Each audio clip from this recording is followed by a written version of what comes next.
Yo, what's up mga boss? Ating pag-usapan ngayon dahil malayo pa nga yung 2028 presidential election mga boss, no? Yung mga kalabang mga dilawan. Nag-iingay na ngayon mga boss at gumagawa na ng mga move, paraan para siraan itong mga Duterte mga boss. Sino ba ito? Itong agila ng Mindanao mga boss, no?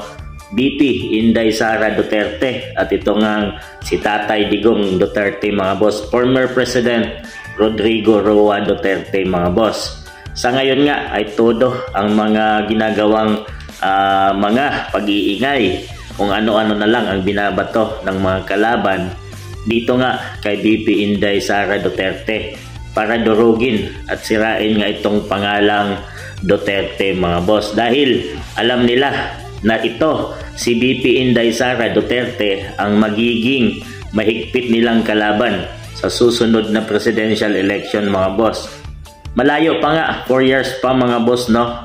Magdarating pa lang yung 2024, yan nga ay mangyayari sa 2028. Pero ngayon mga boss ay nakita natin na unti-unti nang nagkawatak-watak itong unity team mga boss, no? Unang-una nga dyan ay sa confidential fund ay ginawa nila ng paraan para mawala ito sa kamay ni BP Inday Sara Duterte. Kung ano-ano ang binabato nila dito mga boss para lang hindi mangyari at hindi masira ang pangalan ni BP Inday Sara Duterte. Meron pa nga mga boss, no, na gusto nilang i-impeach itong si BP Inday Sara Duterte. Pero naglabas na nga dito si Pangulong Bongbong Marcos Jr. na hindi siya papayag mga boss na i-impeach ang isang vice presidente mga boss na wala namang kasalanang ginawa. So yan ang pahayag ni PBBM dyan mga boss. At dito nga sa confidential fund mga boss, no, ay binitawan na at hindi na ipupush pa ni BP Inday Sara Duterte yung confidential fund na hinihingi ng kanyang ahensya, dahil nga sa nakita niya umano mga boss, no, na nagkawatak-watak na ang mga Pilipino at hindi daw yun ang kanyang pangarap o sinumpaan para magiging isang vice presidente.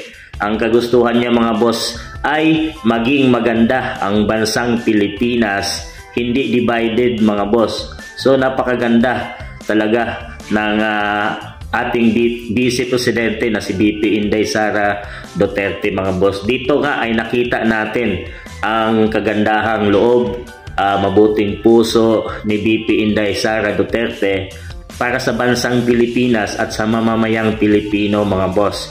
Hindi pa ito, una nga dyan mga boss, nung election pa lang nagpakumbaba na siya mga boss. Kung alam nyo, siya ang sinisigaw ng sambayan ng Pilipino para maging presidente. Pero nagbigay siya mga boss para nga mapunta at maiangat ang pangalang Marcos sa pamagitan nga dito kay PBBM, at siya nga ang ginawang presidente mga boss, no, at tumayo na lang siyang vice presidente at ito nga nabuo ang unity team. Pero ngayon mga boss, no, may pahayag nga dito ang ama ni BP Inday Sara Duterte na si Tatay Digong na kung sakaling alam mo naman yung ama mga boss saktan or makita niyang ito nakikita niya ng dinudurog si BP Inday Sara Duterte, ay nagpahayag na siya ng salita dito mga boss na tatakbo siyang muli kung magiging senador o magiging presidente man sa susunod na election mga boss para durugin itong mga kalaban. At hindi alam natin mga boss na palaban itong si Tatay Digong, at galing na siya mga boss, no, subok na itong si Tatay Digong. 6 years na siyang namuno sa bansang Pilipinas at ating inihalal ito mga boss, at nakita natin ang pagbabago ng bansang Pilipinas dahil nga kay Tatay Digong Duterte.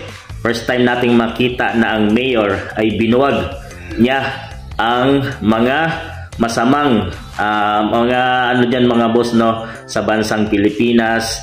Ang mga dilawan ay binuwag niya, kinalaban niya mga boss. Bawal na gamot ay nilabanan niya. Kung ano-ano, pinalibing niya ang si Ferdinand Marcos Sr. mga boss. At walang nakagawa nun. Siya ang unang presidente na gumawa nun mga boss. Marami ng presidente dumaan Pero si Tatay Digong lang ang naglakas loob na ipalibing sa libingan ng mga bayani si Ferdinand Marcos Sr. mga boss. So kung tutusin ay ginawa na lahat ni Tatay Digong para sa pangalang Marcos na noon ay hindi naman ito magkalaban, magkakampi ito mga boss, no? Sa inyong palagay mga boss, kung sakaling mangyari at itong sa darating na 2028 ay tatakbong presidente itong si VP Inday Sara at magiging vice presidente itong si Tatay Digong, dalawang Duterte mga boss na tatakbo para sa at mamahala, mamuno sa ating bansang Pilipinas.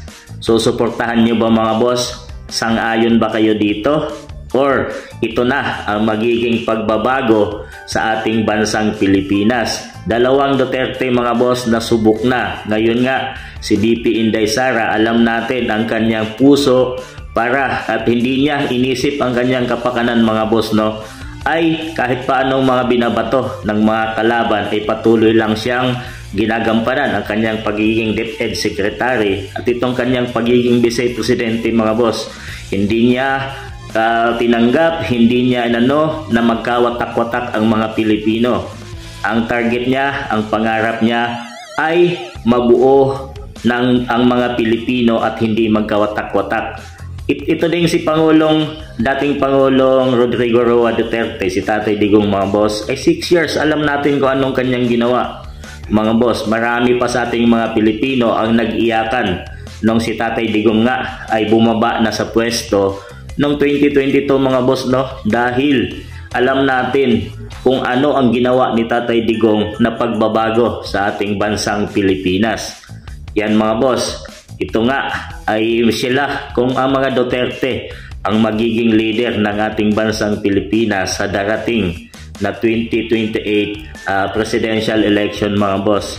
Nandyan pa ba kayo na mga DDS mga boss? Dalawang agila ng Mindanao ang tatakbo at lalabanan ang mga korupsyon, kung ano man ang mga nangyari dito sa ating bansang Pilipinas.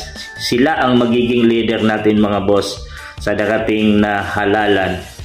Andyan pa ba kayo mga boss? Susuportahan niyo pa ba bilang Vice Presidente at Presidente ang mag-amang Duterte mga boss na subok na sa politika hanggang ngayon? Mula noon mga boss, nandyan pa rin si Tatay Digong na patuloy na nagsisilbi sa taong bayan kahit wala na siya sa pwesto mga boss, at pinapatuloy din ng kanyang anak na si VP Inday Sara Duterte ang lahat ng mga ginawa mula pa noon sa Davao City ng pamilyang Duterte mga boss ay wala silang sinira, wala silang inapakang tao. Ang layunin lang nila mga boss ay magsilbi sa sambayan ng Pilipino at sa bansang Pilipinas. Dalawang agila ng Mindanao mga boss para sa darating na 2028 election. Sang-ayon ba kayo mga boss at suportahan ninyo? Comment down below mga boss.